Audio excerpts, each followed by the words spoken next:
From this point on, everything that's projected and everything I say are going to be recorded. Now, confession time. I had planned yesterday to get the courses for today all set up. I got in the morning and just first started off, because I'm math department chair, to make sure how classes were looking, since they were still adding classes the night before and that kind of stuff. And I printed off all the math courses, and someone had gone in and just canceled classes like crazy. Classes that were full, not full, but had enough students in them. Canceled second mini-term classes, just went nuts canceling classes.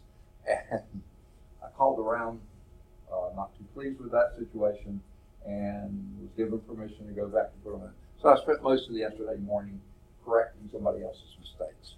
And so I didn't get, and by that time I had students coming in and all sorts of stuff, and I didn't have a chance to even touch this syllabus.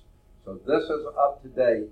I'll tell you the places it's not, but this is going to be recorded out there so you can go back and look at it. But when I do get it updated, which will probably be no sooner than Friday, and I'll tell you the reason for that, and maybe not even Friday, but I'll try to get it done then. As soon as I get it, then I'll put it on Blackboard so you'll have the updated. This first part is okay, except for the times, okay? We meet 10 to 11:40, right? Now, the reason this is so long here, this was a summer term, and then they're really long classes then. But this is 10 to 11:40. Bessemer campus's room number is the same, Monday and Wednesday, 10 to 11:40, okay? I'm still me, so that works. This is still my office. A few of you don't know where I am, so here's where we are now. Now notice I'm not recording probably the sound, that's still being recorded. Here we are in this corner classroom right here, okay? You go out the door here, take a left, go down this little half flight of stairs just right over there, and then go almost to the end of that hall. Don't run into the wall, okay? Before you hit the wall, there is a stairwell. Don't go to the stairwell. But just this side of the stairwell is the office door, room 265. There's a mechanical room, and room right next to it. So between the stairwell and the mechanical room, that's my office. Oh, come on. This is 255. No, okay.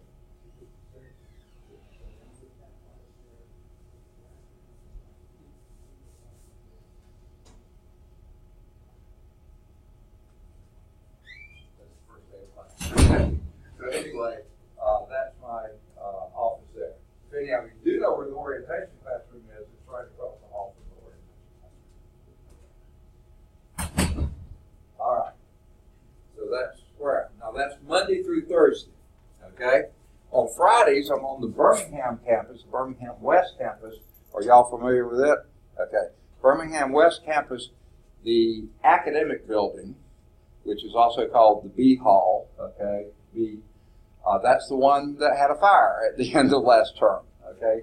Supposedly everything's been cleaned and fixed up in there, and it's in good shape now. I haven't been over there since they allowed people back in, because that was just Monday of this week, and I've been here all week. But I'm in 122. Now that's a suite of rooms. Dr. Carl Pruitt's suite. He's the Associate Dean for transfer programs, and he has the big corner office. The secretary is there in front. Behind the secretary's desk is the copy room. That's where I am on Fridays, okay? There is a phone in there, 929-6409, but it's not my phone. You can call me there on Fridays, that's fine, but don't leave a message because it's not my phone. It's a grant coordinator's office Monday through Thursday, and that's her phone, and that's where the voicemail will go to her number. I won't ever be able to hear it, okay? My number here on this campus, Monday through Thursday, is 929-3449. But please don't leave a message for me here either. I'm not even sure my voicemail is working right, and so I'm not sure when I'll ever, if you leave a message, when I'll ever get around to finding it and hearing it. So call me only during office hours. At least they're not correct, I'll tell you what they are. And if you don't catch me, don't leave a message. Just wait and call back during office hours. Okay? Give me 5 or 10 minutes in case I went down to the restroom or Here's my email address. This is the email address for most employees of the college. First initial, last name at lawsonstate.edu. That's it for just about everybody here. There's a few people like S. Williams. There's probably 2 or 3 S. Williams here, so they have to do the first 2 initials, Williams. You know, there are a few others like that do something special, like Mr. King. He wanted to be Kelvin King rather than K. King, so he's Kelvin King. So there are a few that have other email addresses like that. But most of us are first initial, last name, at lawsonstate.edu. Okay, now my office hours. These are wrong. I'll tell you what the current ones are.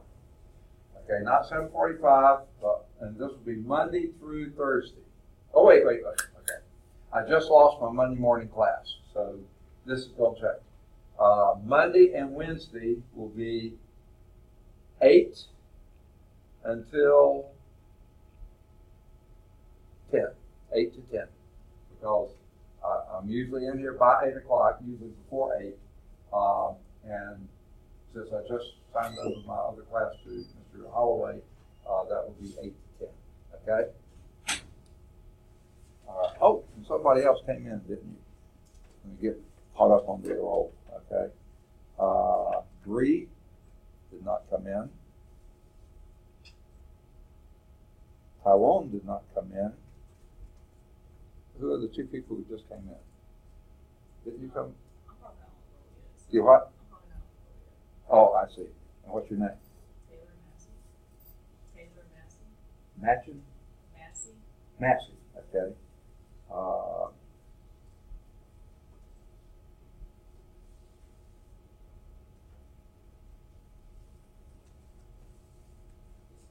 Okay, and didn't someone come in when I was? No, that was the one going to the other room. Okay, good. I knew someone else walked up, but she wasn't in this room. Okay, so my new office hours that just changed within the last 30 minutes. 8 to 10 on Mondays and Wednesdays. On Mondays, I also have from 3:45 until 6. Okay? And the reason for these, I did have a Math 100 class right before this, but I just lost it, gave it to Mr. Holloway. So I have this class, then I do have a little bit of a lunch time, but not very long.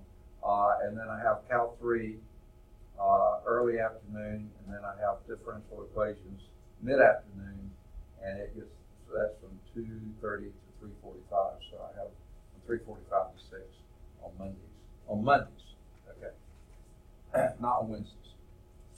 I'll go and do Wednesday. Wednesday is just the 8 to 10, and nothing else here. Because on Wednesdays today, after I finish with my differential equations at 3:45, I have to leave to go to the Birmingham East Campus for a physics class that goes 4:30 to 6:30.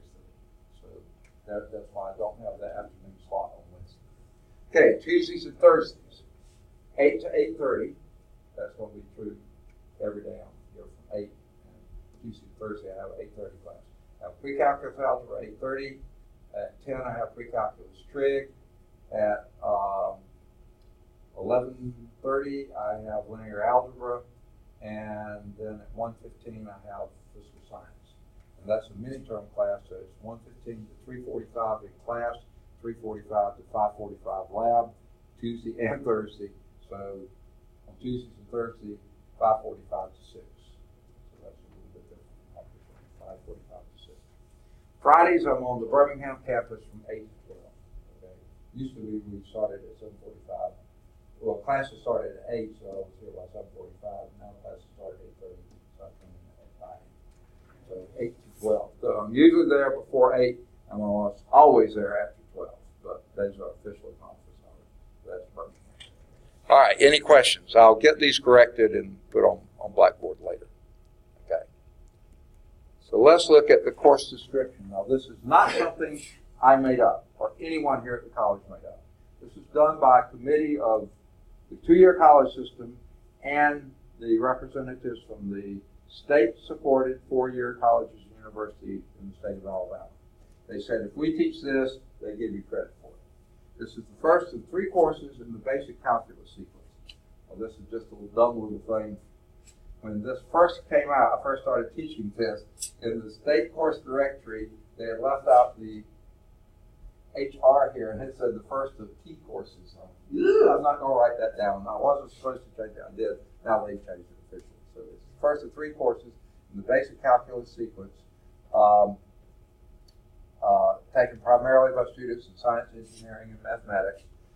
Topics included the limit of a function, and since we're here, that basically is chapter 1. I don't see many books here, but if you do have your book, chapter 1, limits of the properties. Okay, limits of a function. Okay, the derivative of algebraic, trigonometric, exponential, and logarithmic functions. I'll just go to the table of contents here. Chapter 2, differentiation. That's derivatives. Okay, and this chapter 2 covers basically what it says there. The trouble is the exponential and logarithmic functions are not in chapter 2. We pick those up in a later chapter, so I'll get to that later. Okay? The definite integral and its basic applications to area problems. That's, well, okay, back up. It says derivatives here, derivatives of algebraic. Chapter 2 is differentiation. Chapter 3 is applications of differentiation. So both of those are derivative chapters. And then the definite integral and its basic applications to area problems, that's chapter 4. And 4.1 is antiderivatives and indefinite integration. 4.2 is area. Okay? We'll get as much done in 4 as we can. Now, 5 is where the logarithmic, trigonometric, exponential, and other transcendental functions are located. And Bill, the book that I gave you, those are included in the earlier chapters because that one included. These book companies, the way they divide up the books are crazy. Okay. Applications of the derivative are covered, like I said, that's chapter 3, in detail, including approximations of error using differentials, maximum and minimum problems, and curve sketching. That was all chapter 3. I sort of got out of order there. Okay. Prerequisites. Math 125 has a minimum prerequisite of all this high school stuff and the appropriate math placement score. But most of you come here by way of finishing pre-calculus trig or 115. Now, a few of you may have scored for Math 125 on your ACTs or advanced placement or whatever. Congratulations if you did. What do you got? Okay. But most of you probably came through 113. All right, the textbook, as I've been holding it around here, is this one, Calculus, by Ron Larson and Bruce Edwards. It's the 11th edition. It's a Cengage Learning book text. They're the publishers. 2018, so it should be good for another year or two. Graphics calculator, if you want one, if you have one, you probably will find it somewhat useful. Okay, not required, not you can live without it, but it would be useful in certain areas, like when we're doing max and min problems. Okay, certainly paper, graph paper, pencils. Now, if I didn't write this syllabus, somebody else did. They put pencils. I'll make another confession to you. When I do math, and you'll learn this soon enough, especially calculus, I do tend to make errors. So I like using pencils so I can erase and not blob it out in ink. But you can use ink if you want to. Perfectly fine with me, especially if you're that good that you don't need to erase. Okay, perfectly fine. Okay, but even if you do have to blob it, that's fine with me too. All right, now. Oh, I've got to update this. Those who were here in the fall and were in a class that had a Cengage text, you know there's a big thing about Cengage Unlimited. Math 125 was taught by Dr. Bryant at night last term, so I didn't teach it. That thing just came out in the fall, so this was for my summer schedule. We didn't have that in the summer, so I've got to put that in. But most of you, I think, are probably familiar with it, right? So it'll be in the updated, but it's not in this one, okay? Let's move on to Blackboard. Are all of you familiar with Blackboard? Anyone who's not particularly? Okay, I didn't say fund. Okay. For Blackboard, we can get together and maybe talk about how to access that. I might need to send you, or actually, your classmates here know this far better than I do because they're students, I'm not, so they can help you, get on. When you get in this course in Blackboard, now, sometime last year, Blackboard changed its format, or we changed the format, or somebody changed the format. I just happened to look at a course this term, and they've changed the format again. So what I'm about to tell you might not be exactly true, but hopefully it's pretty close. When you get into this course in Blackboard, there's a series of blue tabs, or at least on the instructor side, blue tabs over on the left-hand side. Okay. Now, somewhere near the beginning of that list, though that may have moved around some, there's one that says course information. That's where I'll put the syllabus when I get it correct. Okay, it's not there now, it's empty now. Okay, so that's where I will put it when I get all this stuff added. Okay, office hours changed, Cengage stuff in there, all that kind of stuff. Okay, so that will be under that. Then somewhere, the way it used to be shortly after that, is something about instructor information. That's where I'll put my locator card, showing when I'm in class, when I'm out of class, when I'm on campus, when I'm off campus, which campus I'm on, which, okay, that kind of stuff. I'll put that under instructor information. Then before, somewhere further down the column here is a tab now, I don't know if it's still here, but whatever's closest to class handouts and more. Okay, now what I'm going to put there, or whatever is equivalent to that, will be the instructions for the research paper. Jake says, yes, I can't wait. I wanted to hear that. Okay. Instruction for the research paper. Hopefully we'll get to that today.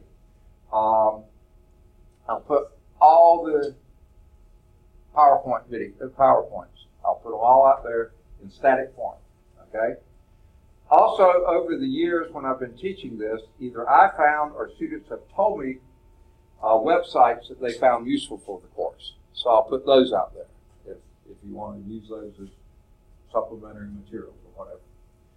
And then I'll put the link for the YouTube videos. Okay. Now, let me talk a little bit about the YouTube videos. You remember, I'm recording now. That's what this is showing, how many minutes I've been in recording. If you ever see this either not counting down like that, let me know. That means I'm not recording. Okay, so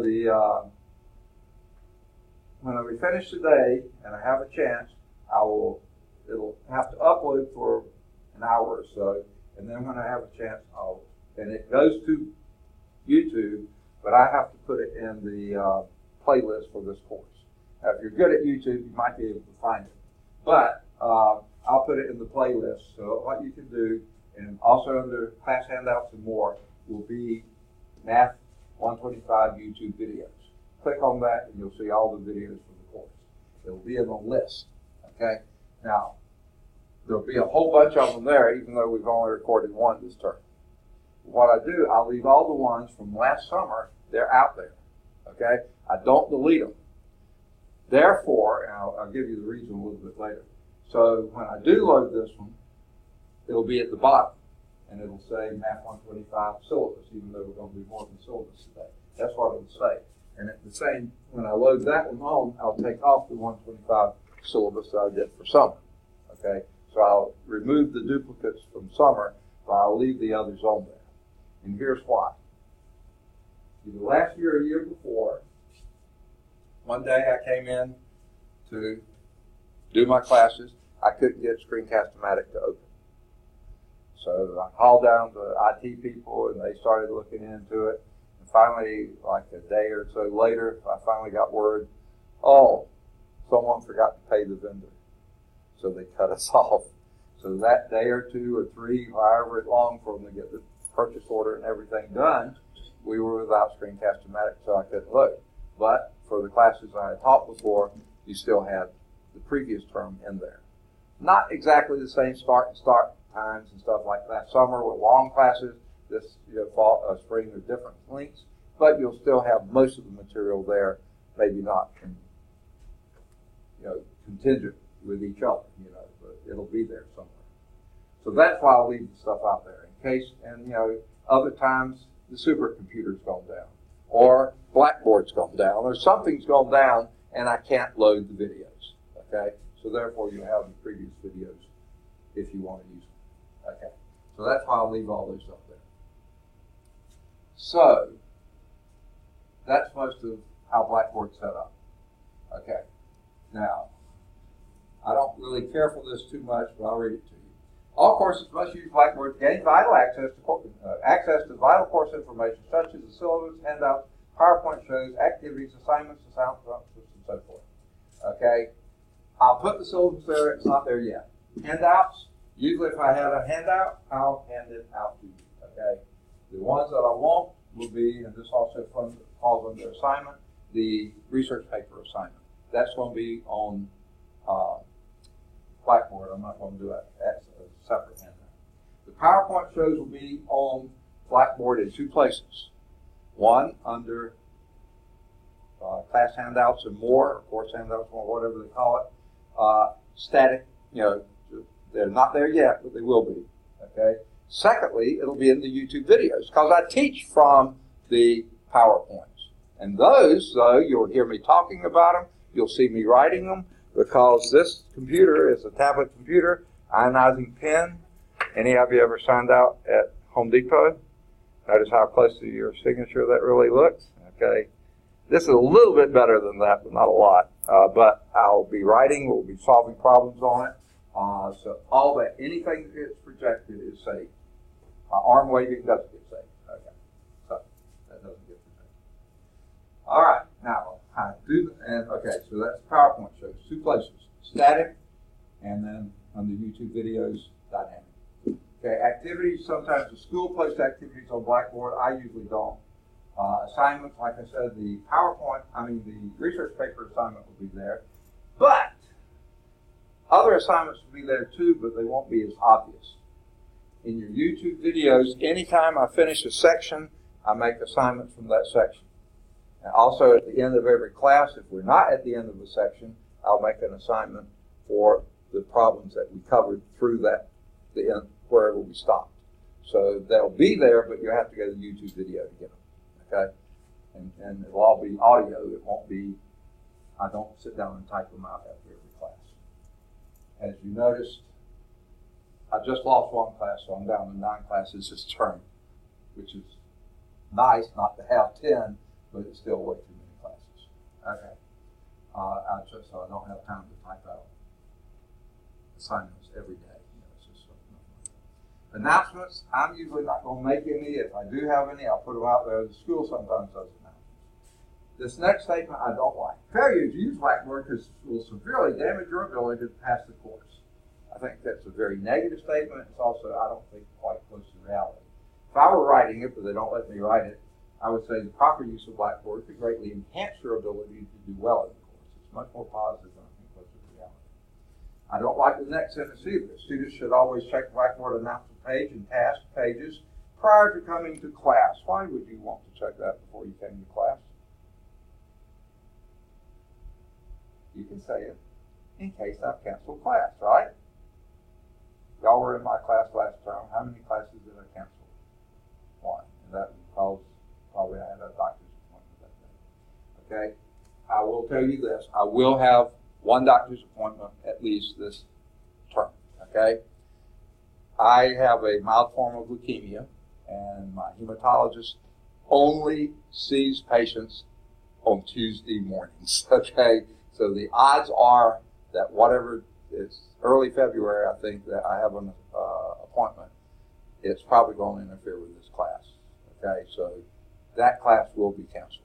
Okay, now we'll do everything we can to make it up, either using the videos that are already out there or see if we can find the time to make it up.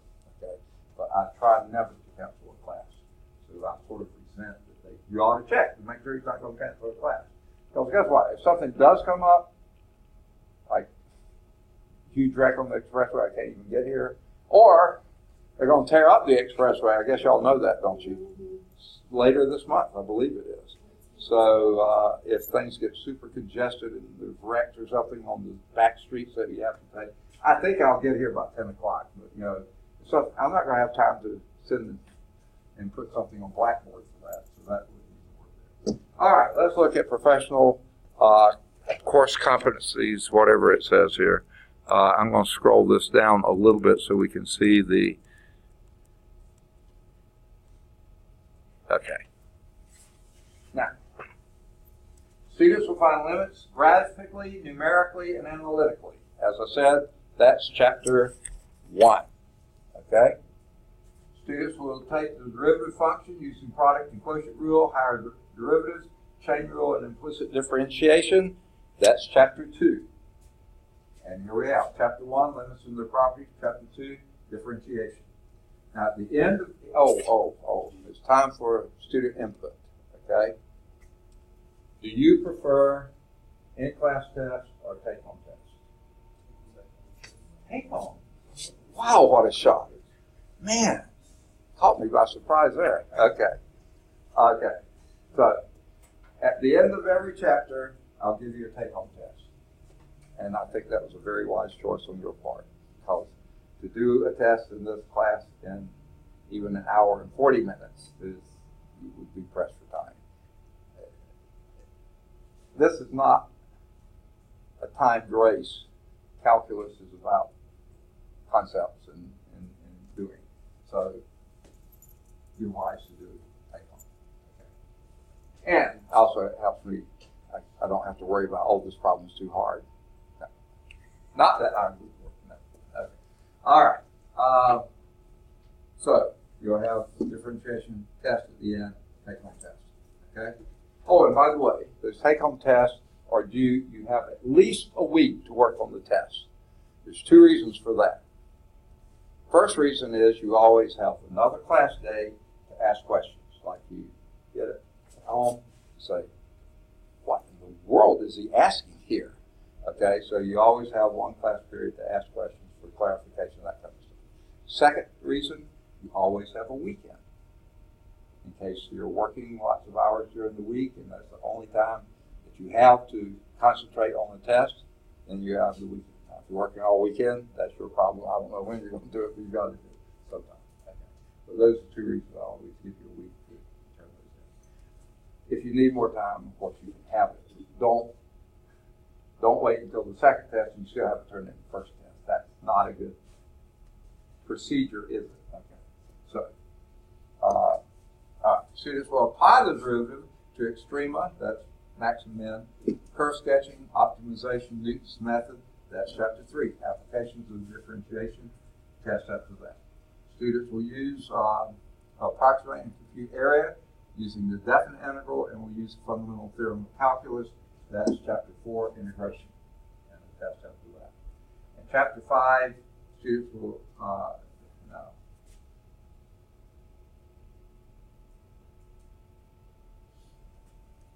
someone else wrote the syllabus, and sort of caught me by surprise on this one.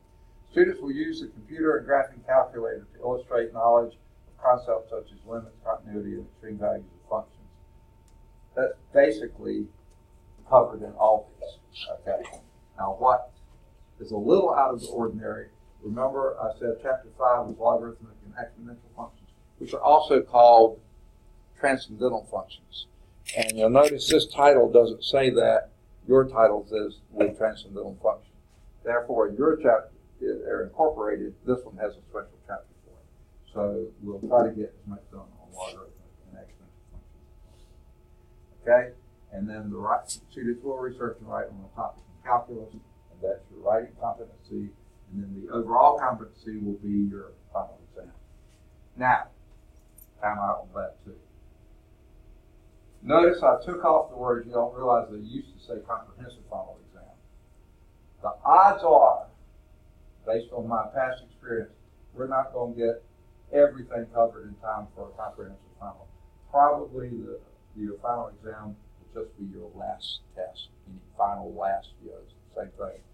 But this, you have to have all this stuff before it to get that. So in a sense, it is comprehensive, but it'll just be your last chapter test. But that is required. You can't drop that last one, even if it's a chapter 5 test. We'll get to that part later. So that is on evaluation and assessment, see what it is. Following this breakdown, again, that seems like a useless sentence to start with because that's what evaluation assessment is. Research paper is required for the course. Notice that's required. It's not droppable, okay? It will count as a test grade that cannot be dropped. Then we'll have a chapter test after each chapter, and the lowest chapter test score may be dropped if it helps your average, okay? Now, again, though, that last test, if that's your chapter 5 test, that one's not droppable either. The final exam may not be dropped. It will count as one test score, okay? So the other chapter test, the lowest one can be dropped if that helps your average. If it doesn't help your average, I'm not going to drop it. I'm going to leave them all in there. In other words, you make bad on the paper. I don't want that to happen, but if you did, you might need all your tests if you can to bring that up. Okay? And then once I average those together, dropping one test, if it helps you, then you know how to break down. 90s or 80s, 80s or B's, 70s or C's. Don't go down here, okay? You shouldn't. Don't even do it. Okay. Now, the person who wrote the syllabus did not understand math. And I had to change this. I wasn't supposed to. But it used to say, the instructor always rounds up. And then they gave this example. And I didn't change the example. A 79.5 will be rounded up to a 80, but a 79.4 would remain a C. Well, that's not always rounding up. That's rounding down in this case. So I changed that to read rounds grade normally. 9.5 would be an 80, 79.4 would be a 79. Okay, it's not rounding up, that's rounding normally. So I changed that. But you see, I've already dropped a test grade for you, so I'm already boosting you as much as I can anyway. Okay, let's talk about attendance. Now,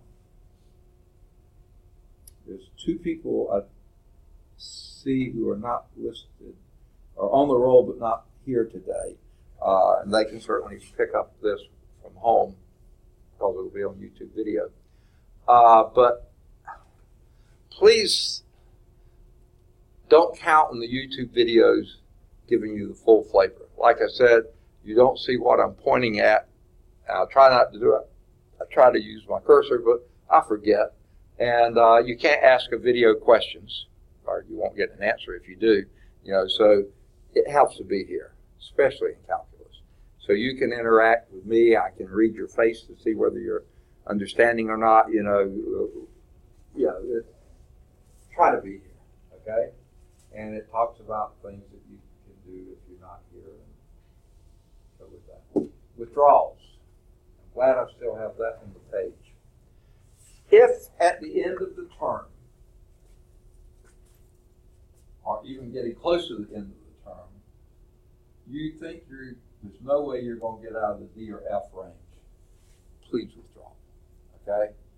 Because you're going to have to repeat a D, you're going to have to repeat an F, you're going to have to repeat a withdrawal. A D or an F, unless you've got awfully bad scores in all your classes, is going to lower your grade point average. A W does not. It does not affect your grade point average at all. So there's no reason to take a D or an F rather than a withdrawal. You might say, yeah, but Pell Grant won't pay for a class to take more than once. I mean, to retake it more than once. They'll pay for it the second time, but not the third. Well, guess what? A D or an F, you're going to have to retake it anyway.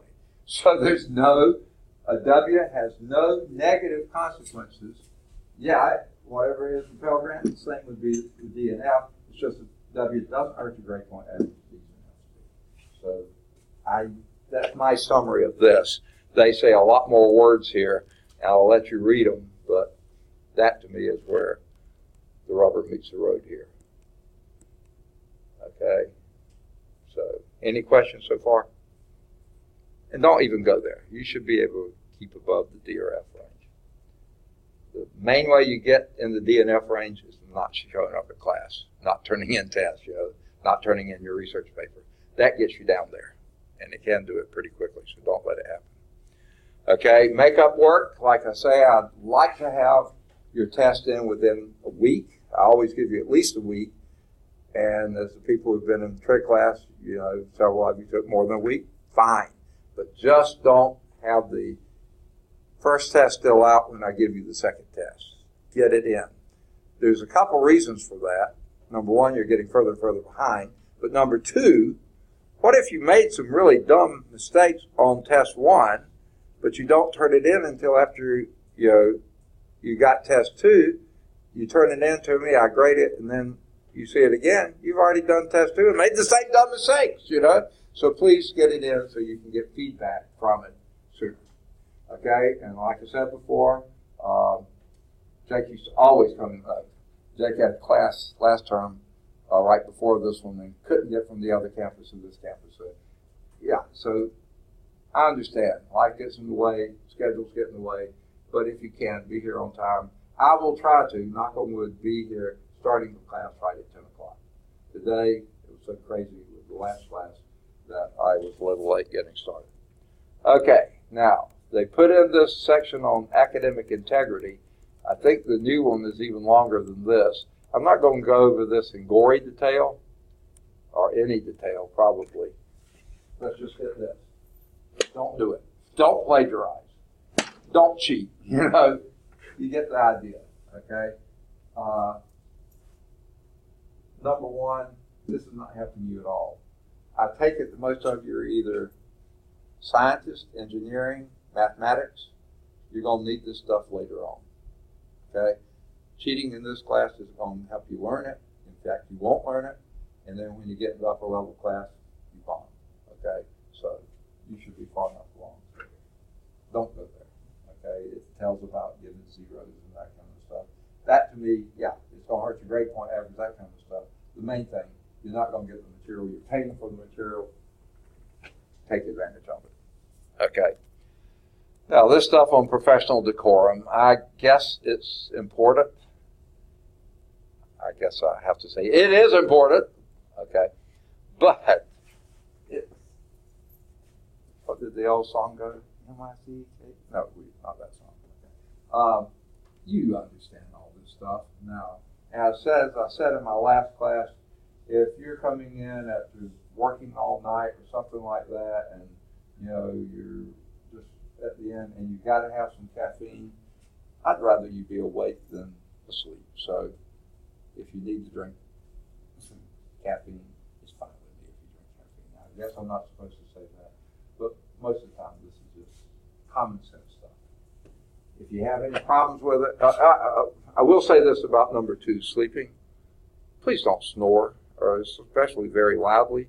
That disturbs the whole class, so avoid that at all costs. And I say that sort of in jest, but I had a student last term in a mini-term class. He sat in the desk behind you. I mean, he was sawing logs. And I thought all the laughter and everything else going on, he'd wake up, and he never did. So I don't know. So please get a friend to punch you or something like that. All right, course concerns. Okay, all that has been our concerns with you. What if you have concerns with me? If you have issues and you don't think you're getting what you paid for or whatever, speak with me. Let's get it ironed out to begin with. If you don't get good resolution there, go to the department chair. Whoops, that's me. Okay, we'll talk again. Okay, all right. But if that still doesn't work, then let's go to the associate dean, the assistant dean, the dean. We'll take it as far as till we get it. We want you to be successful. We want you to get the material you're paying to get, and we want you to be able to understand it. So read through this. Take advantage of it. Okay? There's all sorts of stuff on the website. You can direct you that way. Now, this is important stuff. And let me summarize it a little bit.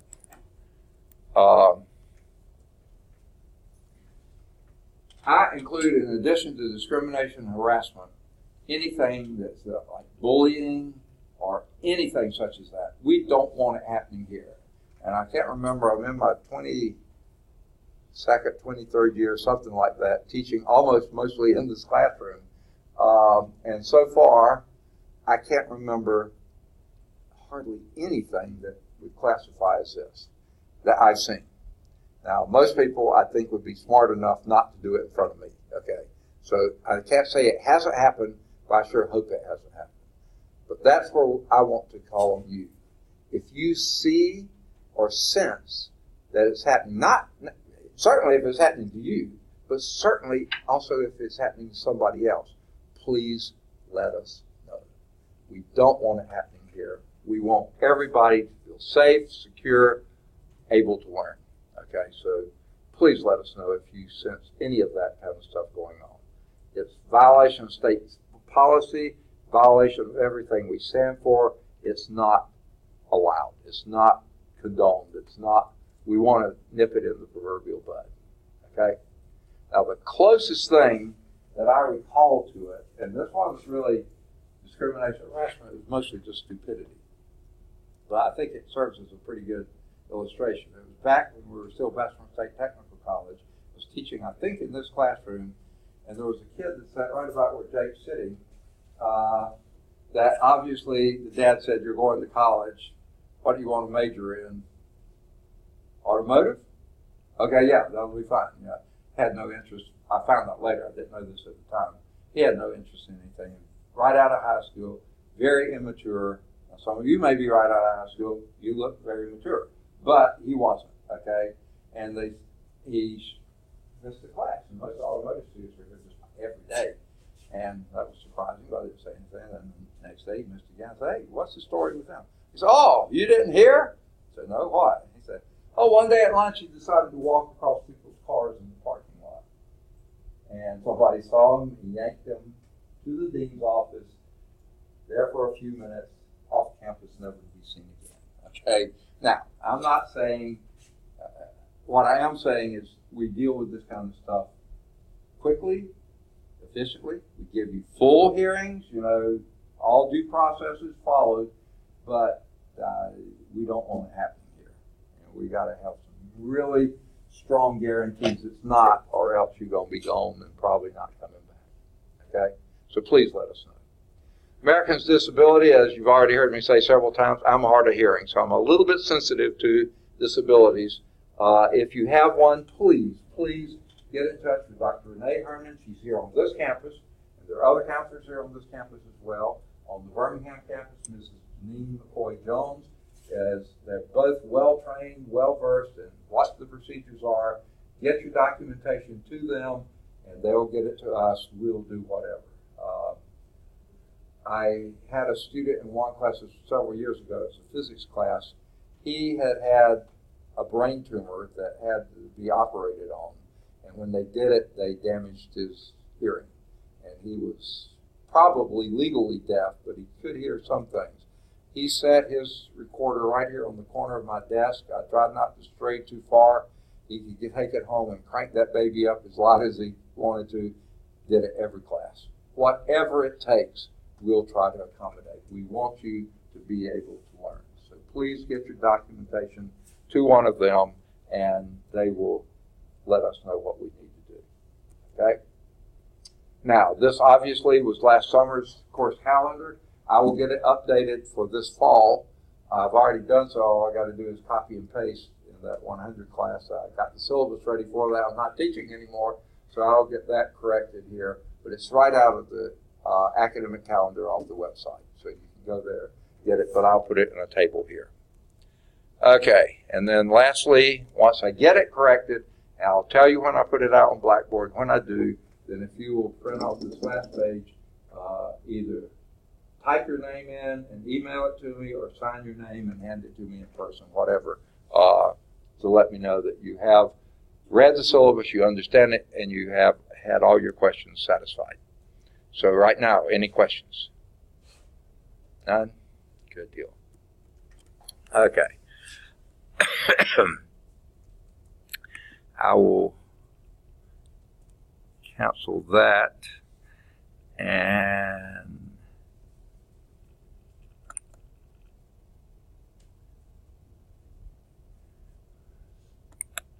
there we go. Let's talk about the research paper.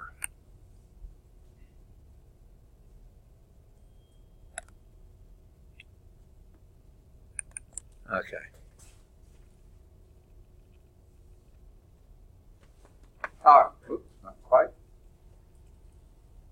be old, but it's slow.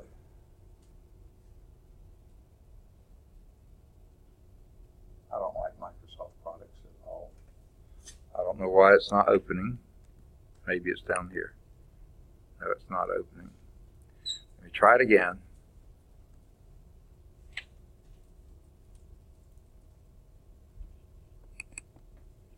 There we go. Okay, it's probably open twice now. Maybe not. All right.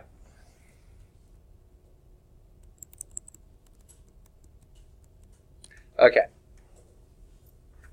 You get to choose your topic. I don't care what you write on, but just choose a topic within the scope of this course. Anything that you want to do with calculus, okay? It could be a person. There's lots of really great mathematicians, famous mathematicians, unknown mathematicians that have contributed big time to the development of calculus. Okay, they have theorems named after them. They have procedures named after them. So it could be a person that you choose. It could be a theory or a theorem. You know, I already in the course description said the fundamental theorem of calculus.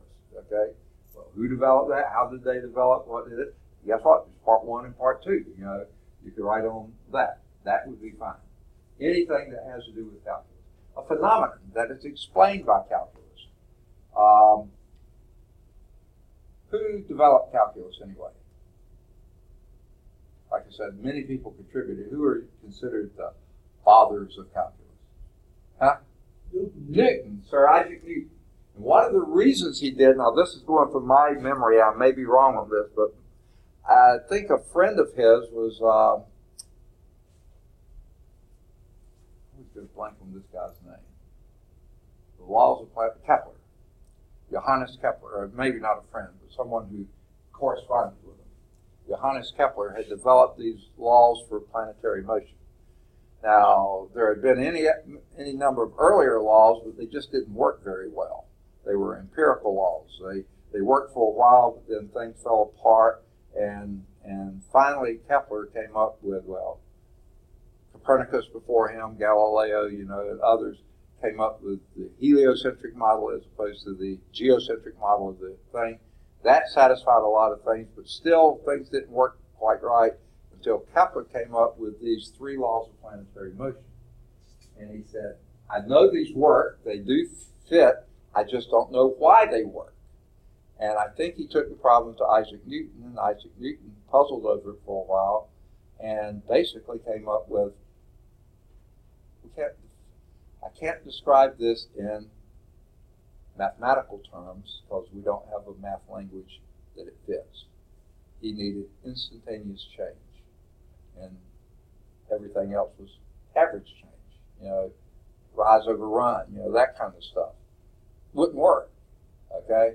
And he came up with the concept of instantaneous change, and also fitting areas under curves. That was part of Kepler's laws of planetary motion. And Newton came up with a mathematical language that would fit. At the same time, there's big controversies on this. Gottfried Leibniz, or however you say his last name, over in Germany, was developing calculus too, but he was coming from a different perspective. Newton thought it was because he read Newton's preliminary work and plagiarized it, and so they had huge arguments the rest of their lives. But anyway, between the two of them, they came up with calculus as we know it. So it can be a phenomenon like planetary motion that depends on calculus or Kepler's laws, or anything that is described or defined by calculus. An application, I really love the application. This isn't necessarily for a calculus class, but I'll give this example, right where Bill's sitting now, had a student in a trig class I had, and he happened to be a forestry major, pre-forestry major. He was going to transfer to Auburn, I'm sure he's a forester now. But he wrote in the trig paper, he wrote the use of trigonometry in forestry. And of course you would say, yeah, it's used all the time, right? Does that sound like something you would think would be used?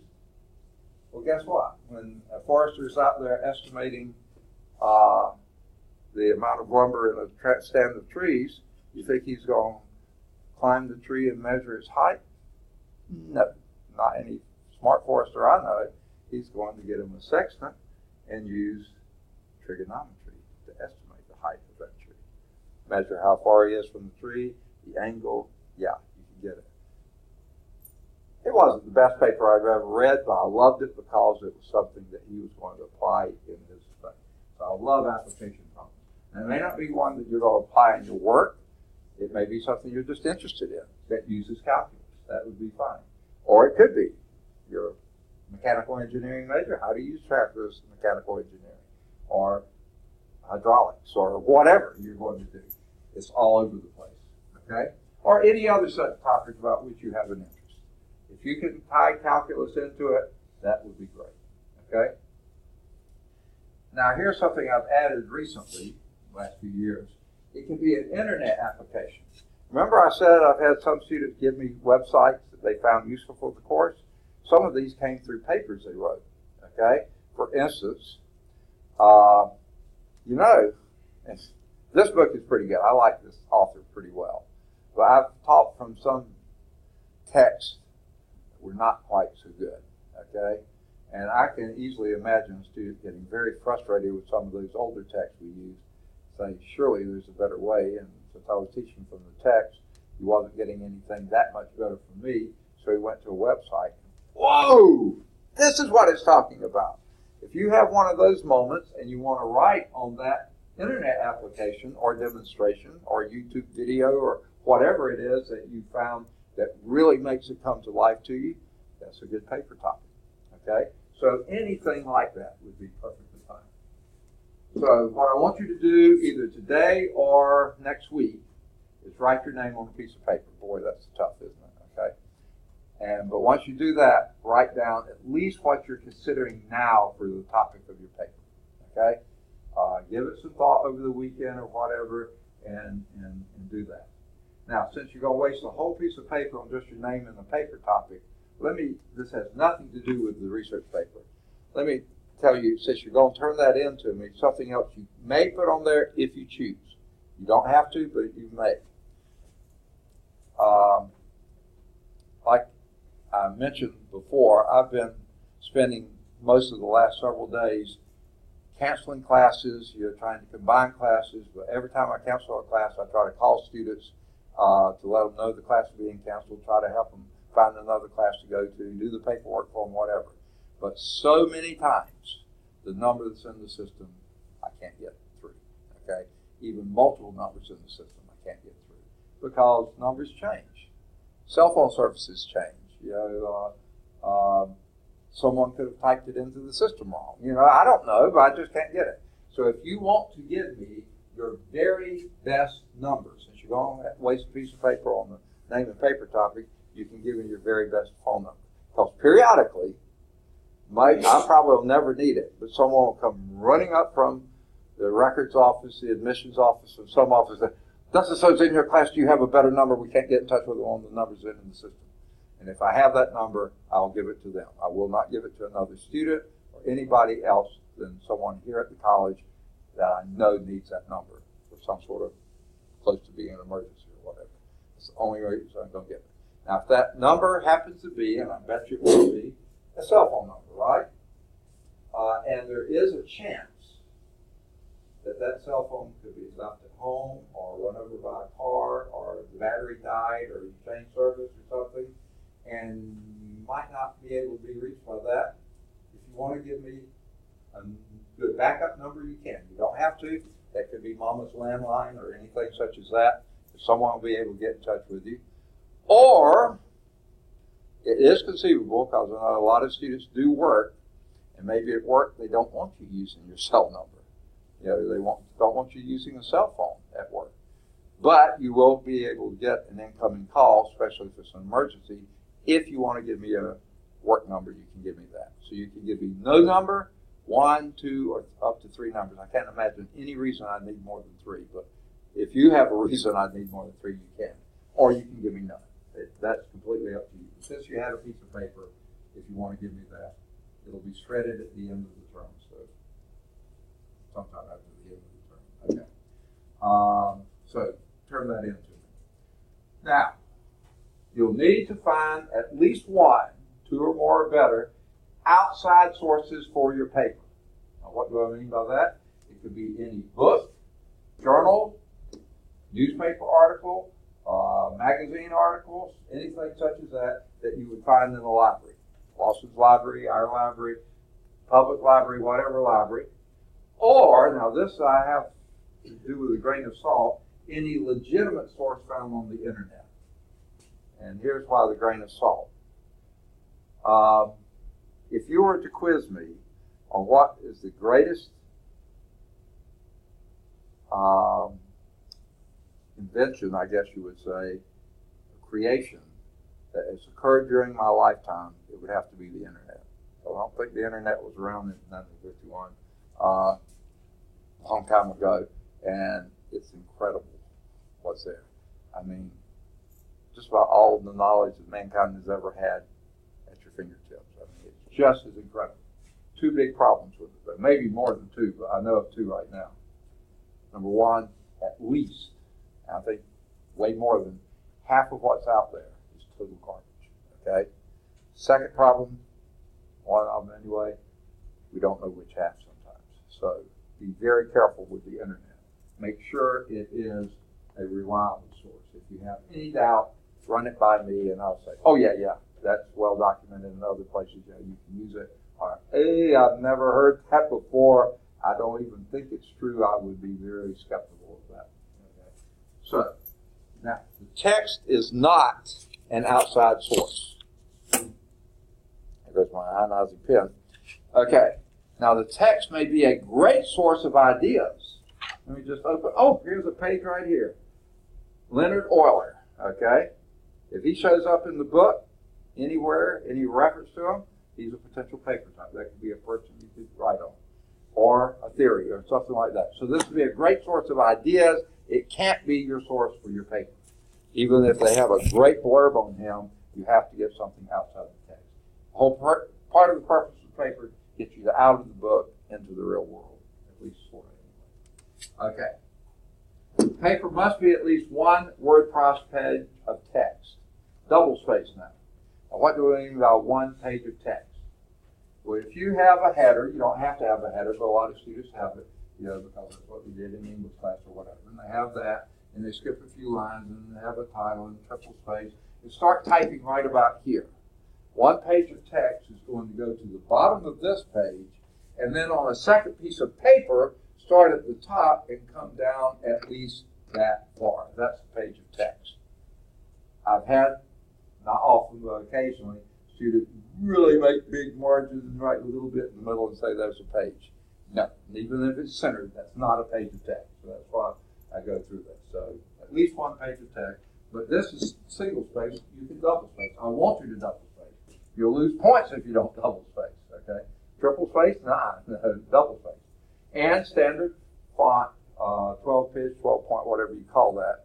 No 26 point. That's 3 words. Fill up a page and say, hey, I finished. No, that's not going to work. Okay, and I just need to be able to read the font. So any of the standards are fine. I don't read hieroglyphics. I don't read Old English and that kind of mess. So don't do that. But any good readable font. This happens to be Arial, fine, Times New Roman, most of every word processing package that's the default. I don't care as long as I can read it. Try to keep the paper less than 2 pages. I don't want it to be a major undertaking. 5 paragraphs essays. Yeah, you can do it, but that's longer than you have to have.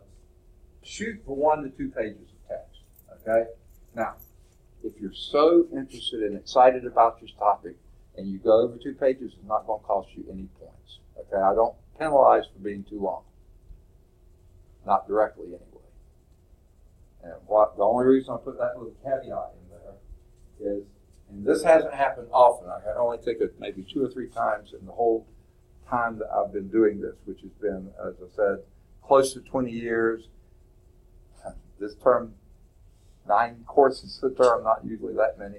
I've taught every term, fall, winter, spring, summer, whatever. And every class has had paper. Classes this size or bigger. So I've read a lot of papers. And I've only seen a few times when I swear the person has decided, well, I can't write a good paper, so I'm going to write a long paper. I don't want that, okay? Don't replace quality with quantity, okay? Give me quality. Because I'll give you a hint of how I grade your papers. You turn it in to me, it's a 100-point paper, okay? I can hear you now saying, don't read it, okay? I want to be, no, I'm going to read it. And if I find errors, you start losing points. And if you give me a really long, lousy paper, you're just losing more and more points.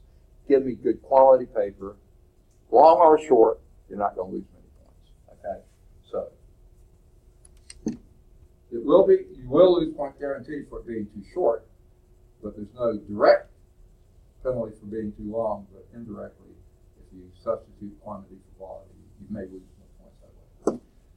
Now, I don't care what format you use. Most English classes teach MLA, Modern Language Association. If that's what you're used to and that's what you want, fine, go for it.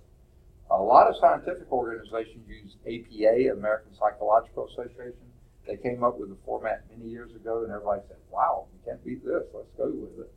But I'm a member of several different professional organizations. It seems like every one of them has its own format. So sometimes I don't care what format you use, but pick it and stick with it, okay? Here's what I mean. If you start blocking paragraphs, block all your paragraphs. Don't start indenting on page 2, you know. If you start in one font, stay in that font. Don't change. Now, sure, if you're quoting something or something that you're going to use italics and there's some reasons it's changed, that's fine. But don't change from Arial to Times New Roman in the middle of a sentence or a word or a paragraph. That makes no sense, okay? So be consistent. Okay. Here's one other place, and again, it's not often, but I have seen this before. Let's say the first source that you quote somewhere, you make the statement, and then you put in parentheses the author's last name, comma, page number, or whatever your format calls for. But then later on down here in a later paragraph, you make a similar reference to a different source, but now you put the title, comma, your publication. What's wrong with that? Now, of course, a book and a magazine are going to have different, ways to quote it. But if it's the same type thing, I think I know what happened. In this one, they use one format, and you sort of use their format for this one. But down here, the second source that you had may have used a different format, and you copied their format for that. No. You choose your format and be consistent with your format. No matter what your source used, you be consistent with your format. Okay? Now, spelling, grammar, sentence structure, all that kind of stuff will cost you if you have errors there. So give me good quality work. But guess what? Just about every word processing package has a spell check. Use it. There's no reason not to. I've read many papers that I swear never even began to use a spell check. Grammar check, same thing. Just about all word processing packages have that. Use it. And use good proofreading. I won't go into that. Surely you know that now. But content also matters. Most of the things you're going to choose to write on, I'm going to be at least somewhat familiar with, and if it's a glaring error in content, I'm going to probably pick it up. Or even a minor error, I'll probably pick it up. So please pay attention to content as well. Now, when is it due? Technically, by the last day of class. It's a term paper, so you can take all term if you want to, but please don't, okay? Now, that doesn't mean the last day of finals. Last day of class is like a week before the last day of finals, so don't turn it into me during finals week. I've got enough to grade then, so I want it before the last day of class. But I highly recommend you get to work on it soon. That's why I asked you for topic right now, so you can start thinking about it. Start finding sources, get it put together, get it in early, okay? Guess what? You have more time now than you'll ever have later in the term. You'll have tests, you'll have projects, you'll have papers, you'll have other things. Right now, you probably don't have too many yet, do you? So get started soon, sooner rather than later, okay? If you submit it after the last day of class for this course, then you start losing points, okay? So please get it in early. Now, there's the stick, losing points. Here's the carrot, okay? The carrot, if you submit your paper this month of January,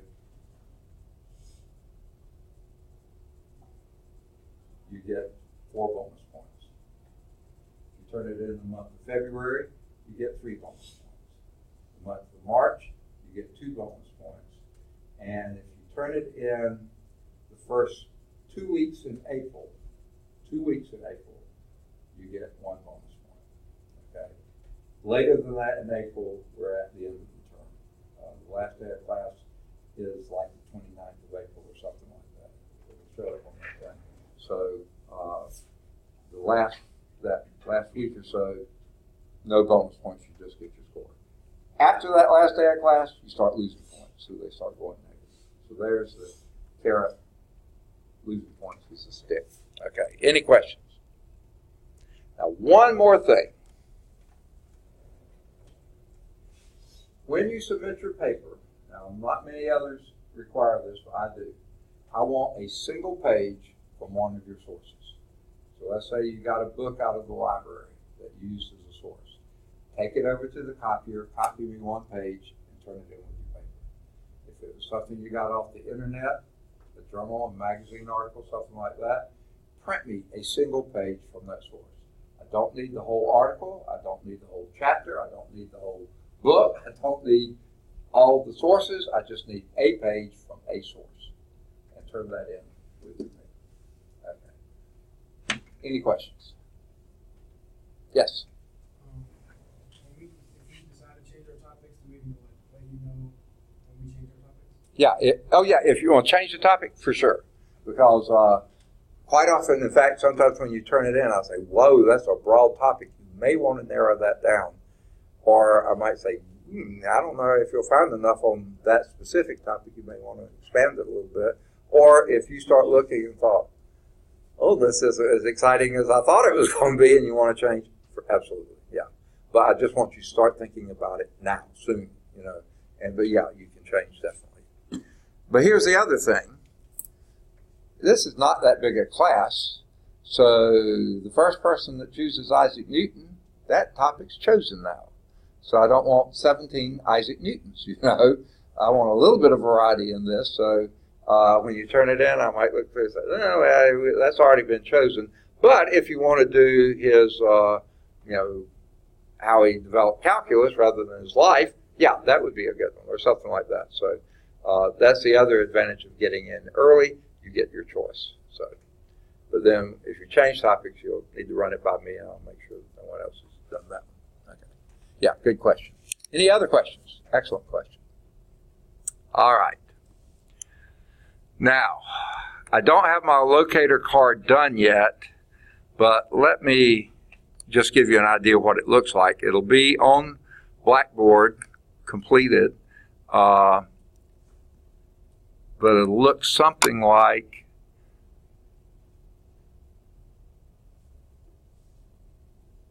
this is last fall's. This won't look just like this, but it'll be somewhat similar.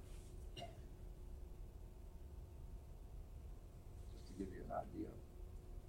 Why is everything taking 2 clicks to hit? Not just, it's not opening.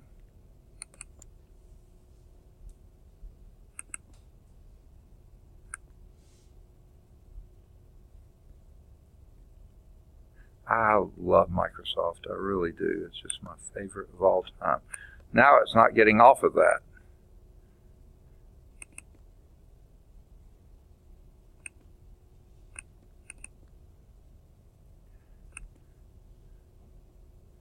Let me try something else.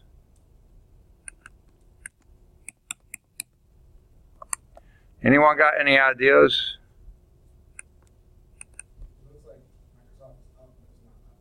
What's that? It looks like the program is done, but it's still trying to load. It's like when you're clicking, it's like it's put a cursor. Right. This sometimes works. When it sort of loses its mind, it's running. Now let's try it again. Nope. It's trying to change that. That's why I try to get rid of this. Well, we won't look at a locator card. Well, let's try this too. This is another thing. This is what most of the IT people say. Well, turn off your computer and turn it back on. Right? But that's not even letting me close the program. So I think I'm going to have, I don't think that was what I wanted to see anyway.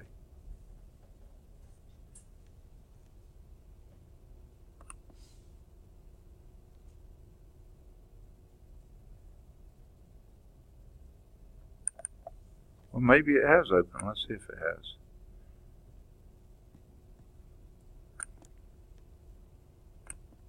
There it is. Okay. This is what it'll look like. It will say spring 2019. All the other information is there, my name, my numbers, my email, all that kind of stuff. And then it'll be here, and for instance, here it'll be Monday from 8 to 10 will be office advising hours, so I lost that course. And then rather than 125, it'll be 126, it'll be 125 here. And then 227, I think, starts about the same time here, maybe a little bit later. And then 238 starts down here. I didn't have that in the fall. And then Tuesday and Thursday, I have my Math 112 just like this, 113 just like this. Now I pick up at 11:30 linear algebra. I didn't have that in the fall. And then I have a little bit of blank here, and then pick up physical science here. So my lunch is somewhere in there. And then that goes the rest of the afternoon. Okay. And then Wednesdays like Mondays, except for the physics class at the end of the day. Thursdays just like Tuesdays. Fridays on Birmingham campus. Not usually on campus on Saturday, but see, it shows when I'm on campus and when I'm off campus. And this one was a later physical science class. It went till 7:45, not 5:45. Yeah, mine is starting at rather than 3:15. Is starting at had the wrong lab there. That should be 1:12. But mine is starting earlier, so I get off a little bit earlier. Okay, and then travel to East Campus and then my class 8. So this is how it'll look. I'll just have it updated. Okay. Now I hope it will close. In fact, I'll leave that up because I'll use it again. Okay. That's all I can think of. I'll show you one other thing we have to hit. I hate that we have to do it, but it is important, especially when you consider what happened on Birmingham campus last term. Emergency. What do you do in case of an emergency? Well, there's 3 types of emergencies we want to consider. Anyone think of one of them? Fire. Okay, that's what happened on Birmingham. What happens if, let's start with the worst case scenario. The fire starts in this room. Let's say my computer just decided to blow up and start sparking and setting my papers on fire. What do we do? Okay, I heard leave. Is that what you said? Yes, absolutely, and let the building burn and the rest of the people get smoke insulation. We don't care. We're going to get out of here. We're going to be safe, right? Well, we are going to get out of here, but what had we better do first? This is why it's worst case scenario. It started in here. Say again? Alert people. How can we do that? Okay, pull a fire alarm. Excellent, excellent. Now, that leads to the next question. Where is the closest fire alarm? Here we are, right here, in this corner classroom. Where is the closest fire alarm? Anyone know? Nowhere close. Okay. This is the old part of the building built before code required fire alarms. Nowhere on what you see here will you find the fire alarm. This is the old part of the building. Where you will find it, if you go out the door here, take a left, go down that half flight of stairs, and this that you see corridor here, this looks like it's going into nowhere here, right? Well, no, there's something there, but that's not second floor. See, this is second floor. You go through that corridor, you don't go up or down a single step, and you're on the first floor. This is that new part. Here's financial services, there's records office. The new part is built according to code, and if you turn either to the right or to the left off of that corridor, you'll see a fire alarm there. So it's pretty close. So that's the first thing. One of the first things we do, 1 or 2 people go down to pull the fire alarm. Okay? But there's another way we can alert people. especially people that need to know about it. And what's that? Yes, okay. Now, the very best number to call is the local campus, is the Boston Police, okay? Now, I know on the door I usually come in, they very recently put up a thing listing the 2 campus police numbers. Do y'all see that anywhere on bulletin boards or anywhere? Since you all have cell phones, try to find that. If nothing else, go to the police office and say, I want to put on speed dial the Boston Police. They'll be glad to give you that number, okay? So if you have that on your phone, somebody pull it up and hit speed dial, call them and say, we've got a fire in A building 255, a computer exploded and caught the thing.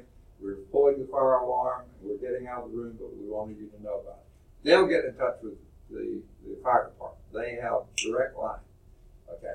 Now, if you don't have that number on speed dial, nobody does, then what's the backup number? 911. But you see, that takes a little longer, and it skips our local people who could do something right away, and we have to wait until we can. And then they hear the alarm go off, or see the fire truck come up and say, what's going on here? That doesn't make them look too good. So if you have that number, contact our folks, and they'll contact the others. If not, call 911 direct. Okay, so now we've notified people. What else do we need to do? We are going to get out, but what else might we want to do? Blazing away here. In fire extinguisher. Oh, fire extinguisher, of course. Where is the closest fire extinguisher? Anybody know? Okay. Johnson's statement is another right there, within 5 feet of where I'm standing in the fire. Can't get much closer than that. So somebody go, I know some of you guys, maybe you gals too, but I know some of you guys have always said, ooh, we need to break that glass. No, you didn't think that. Okay. But yeah, that's your chance. Okay, get out there, somebody go out there, break the glass. Now, I can operate the fire extinguisher unless somebody really knows what they're doing and do it. You can, but I want to be the one that something messes up. It's me, I'm not on you. Okay. Now, we're ready to get out of the room. So, out the building. And this is if we just heard the fire alarm go off. We get up and we proceed out. How do we leave the building? Well, here we go. You leave the room, go out into the hall, hang a left, go down the half flight of stairs. At the half flight of stairs, hang another left. There's a full flight you go down, and then when you get to that lowest level, you head out from the building. Now, where do you go from there? The old days, they told us to move 75 feet away from the building, which would be out in this grassy area. Now they say, here we are in this classroom right here, go down to the parking lot you see down there. And you stay together in a group, okay? You don't say, hey, the building's on fire, no more classes today, I'm out of here. No, don't do that. Go as a group. Now, some people have gone to pull a fire alarm, brought up a fire extinguisher, and so we're scattered a little bit. Go down as a group and stay as a group. When I finally get to go, I'm taking the roll book, if it didn't burn up. I'm taking the roll book, and when we get down there together, I call roll. If anyone's missing, then the assumption that has to be made is that somebody's left back in the building.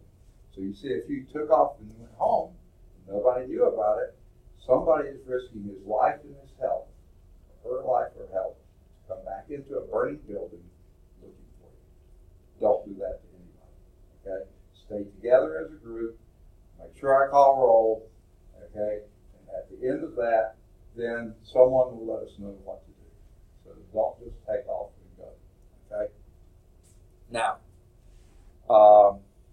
if it's really miserable weather or something like that, we'll go to another building that's safe. I wouldn't go to B building because that's close enough to A building it could spread. The building over there, unless there's simultaneous fires or something, that would be good. If it's really miserable weather, like very cold or wet and rainy, that kind of stuff, then I'd go to the closest building. But stay together. Now, all of you look fairly healthy now.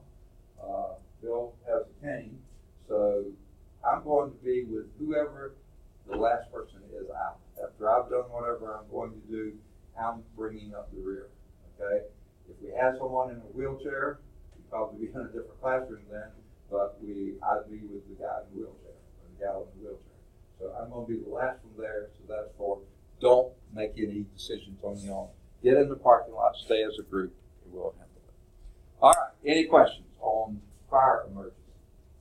What other type of emergency could we have? Say again? Shooter. Okay, boy, yeah. Unfortunately, that's happened way too frequently, so we can't ignore it. I only know of one time it's happened on a community college, and that was Minnesota or somewhere way away from here. So hopefully it will never happen here, but we still have to be ready. What do we do in case someone hears the pop, pop, pop that could be gunfire? And guess what? Your hearing is better than mine. You'll hear it before I will. You also hear the fire alarm probably before I will. What do we do? What are the things we need to try to cover? Okay, we want to lock this door. Now, some doors have little buttons or things on the thing here. This one doesn't. Okay. However, I do have a key that works here, but I have to go out. See, there's no keyhole here. I have to go out into the hall, make sure I find the right key, and lock the door from the outside, and don't be pulling it through. I come back in, and then we pull it too. Okay. Okay. So we lock the door from the outside. The trouble is, there's another entrance to the room here, and that door, coming off the hall there, I don't have a key to. Okay. Now this door does have buttons on the side. And if you press this button, it locks from the inside, but not from the outside. Don't press this button, okay? That means he can get in, we can't get out, okay? Don't press this button. Now this door has a deadbolt. That would be great, except I don't have a key, okay?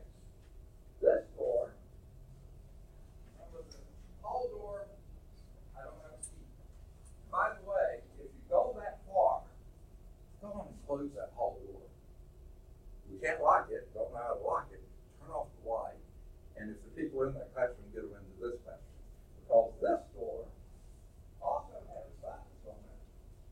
You can press this button, it locks from the outside, but we can get out from the inside. This is the door we want. Okay? We lock that, close it. But then, we make sure we close this door. Well, that has a big glass in it, just like this one. He can see through, shoot through it, okay? So we close this door, so at least he thinks it's not going to do him any good to get in here, okay? And we'll close this door as well, okay? And we can, right back. Oh, and by the way, if you've heard the shots, and it sounds like it's going on, someone's called the campus police or 911.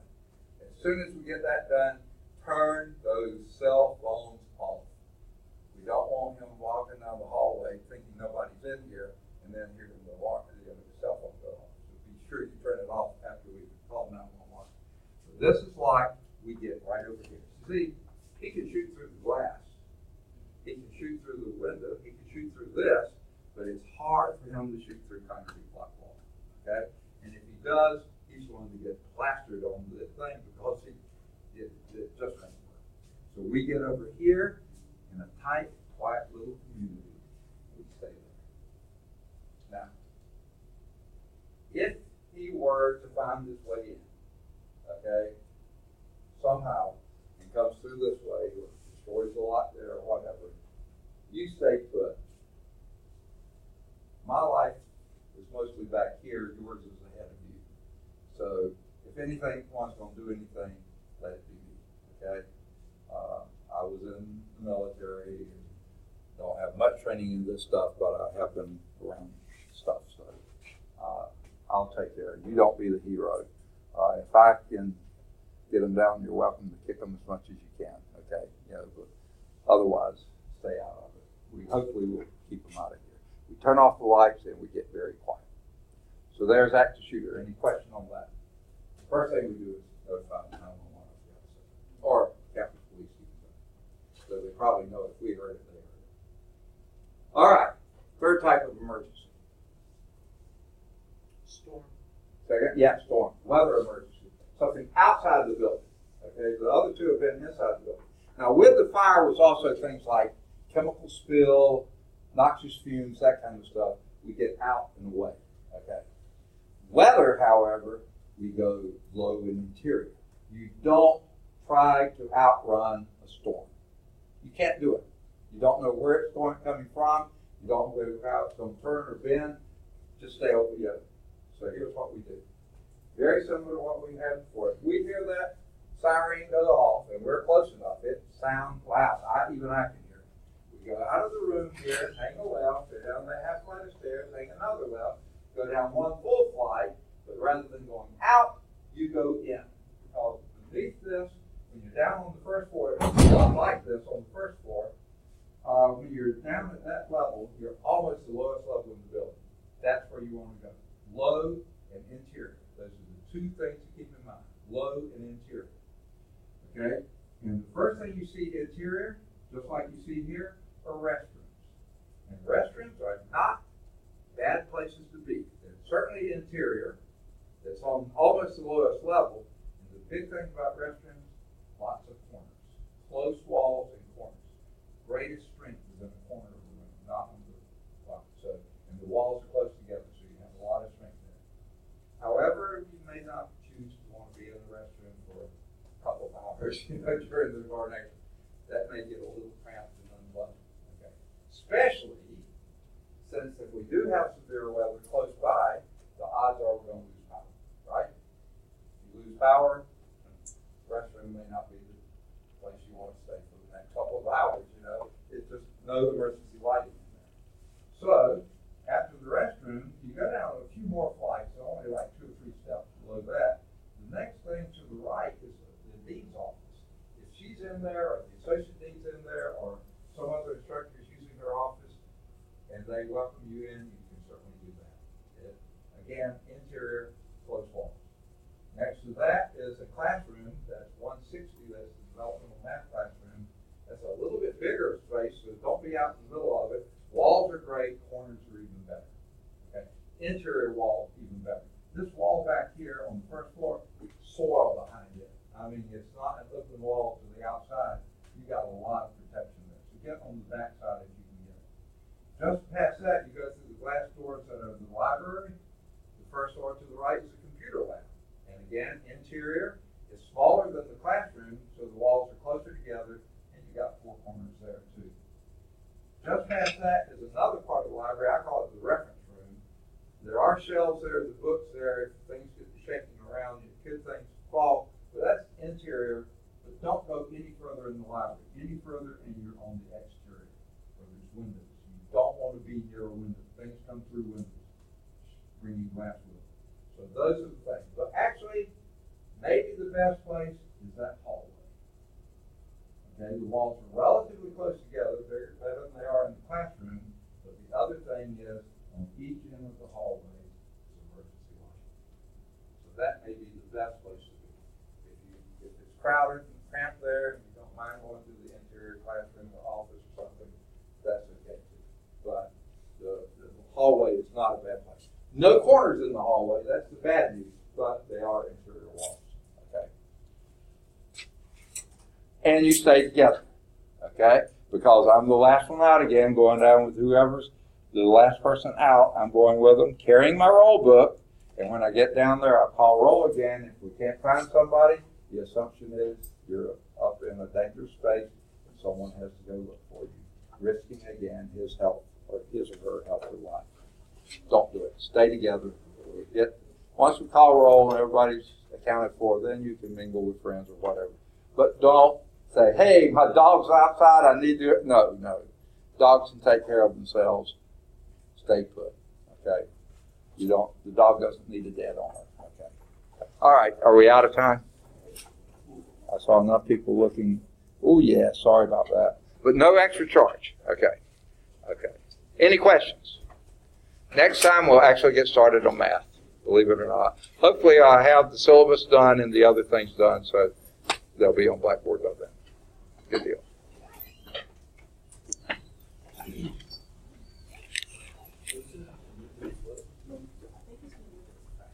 I'm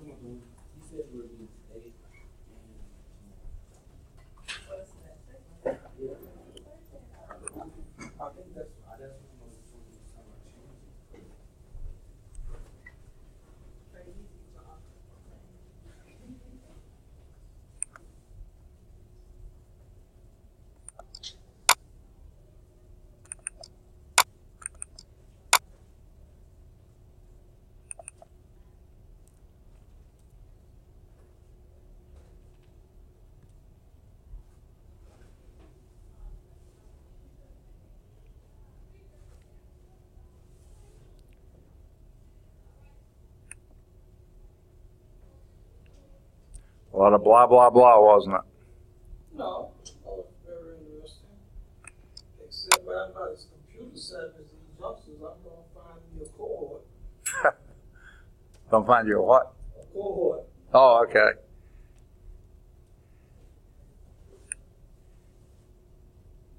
I haven't checked at the bookstore. Did you see if books had come in? I'm going down now. Okay. I think I'm gonna have to move closer because my glasses are failing. I see. Okay. Yeah.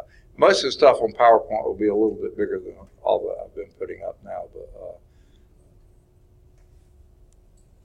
Let me just see something. Yeah, that makes a big difference sitting up here. yeah. Well, you're certainly welcome to do so. And if you want to use that table and a chair rather than a desk, you can do that as well. We can rearrange the room however you want to do it. Because somebody was telling me yesterday, said you could do all of this stuff on the phone rather than your computer. Uh-huh. And she said, I found those youngsters. Yeah. And they'll show you how to do that. Right. My fingers are so big, I don't operate phones too well, but you should be able to do it.